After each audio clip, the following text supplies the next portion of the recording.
ჩვენ გვართ ისეთი საზოგადოება სამწუხაროდ, სადაც 80-იანი წლების რიტორიკით 90-იანი წლების საგარეო პოლიტიკური აღქმით, რომ რუსეთი ძალიან სუსტია და 2000-იანი წლების ეგრეთ წოდებული კარწინკით, ვარდების რევოლუციის სურათით, მუდმივად ველით ფოკუსს, რომ აი ახლა უცებ რუსეთი გაქრება და უცებ ხელისუფლება გაქრება.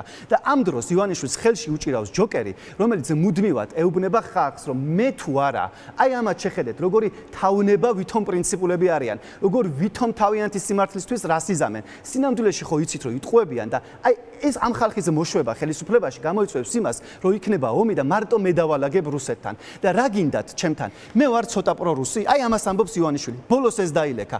შეიძლება ვარ. მოდი დაამარცხეთ თქვენ რუსეთი უკრაინაში და როდესაც დაამარცხებთ, მე მომდექით მე. სანამ რუსეთი არ დაგიმარცხებიათ, მე ვიყო თუნდაც პრორუსი ხალხო, ხო გაწყობვართ, რომ აი მე ვიყო ეხლა ესე აქ და საბოლოო ჯამში მოსახლეობის დიდი ნაწილი ამას არის შეგუებული, სანამ უკრაინაში არის ომი. ეს არის ჩემი დასკვნა.